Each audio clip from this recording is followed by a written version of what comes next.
ყველაზე ძლიერი ემოცია. ყველაზე ძლიერი ემოცია იყო ის უზარმაზარი დროშა, რომელიც გადმოფენილი გახლდათ მთავრობის სახლიდან სულხან საბას ქუჩის ბოლომდე.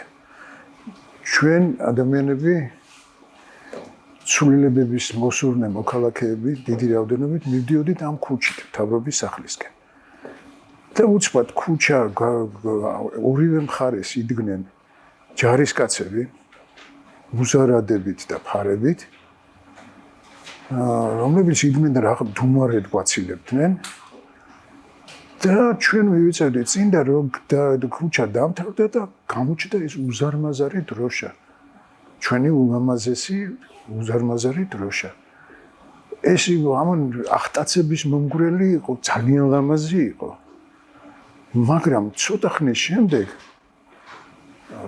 მე სხვაზე ვერაფერს ვიტყვი და მეუფლა განცდა, რომ ეს იყო იმ დიდი ამოცანის სიმბოლო, რის წინაშეც დავდგებოდით ამ ამბის დაბოლოების შემდეგ. როცა მოხდებოდა ის ცვლილება, რომლისთვისაც ვიბრძოდით და რომლისკენაც მივისწრაფოდით.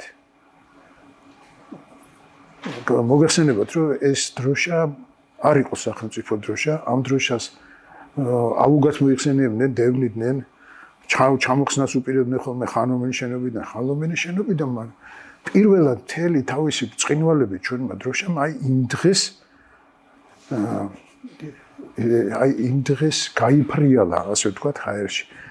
ასობით და ათასობით ადამიანს ეჭირა ხელში, იმიტომ რომ ეს დროშა და იყო მართლა რამდენიმე ათეულ მეტრზე ყოველ შემთხვევაში. ეს მართლა ძალიან მაგარი სანახაობა იყო. 23 ნოემბერი 1000-ნაირად შეგვიძლია დავახასიათოთ, 1000-ი დანიშნულება და ფუნქცია შეიძლება მივანიჭოთ, რა თქმა უნდა პოზიტიური 23 ნოემბერს, მაგრამ მე მაინც მგონია, რომ 23 ნოემბერი არის ახალი საქართველოს დამოუკიდებლობის მოპოვების შემდეგ საქართველოს როგორც სახელმწიფოდ ჩამოყალიბების ათulis წერტილი. აი ამ დღეს დაიწყო საქართველოს სახელმწიფოს ჩამოყალიბება. და მინდა მოგახსენოთ, რომ როგორც უყვართ ხოლმე, თქმა, არა ნელა და წვალებით და რა, წვალებით კი, მაგრამ სწრაფად. და ეს კიდევ მეორედ ეს იყო დამსახურება იმ შესაძლებლობებისა, იმ უკიდეგანო ენერგიისა, იმ შეუპოვრობისა და იმ გამბედაობისა, რომელიც ცვლილებების მოსურნე საზოგადოების ლიდერის მიხეილ სააკაშვილს ჰქონდა და აქვს კიდევაც.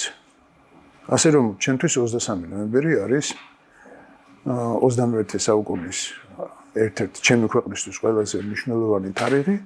ეს არის ათulis წერტილი და ამ დღეს დაიწყო ახალი ქართული სახელმწიფოს შექმნა და ჩამოყალიბება.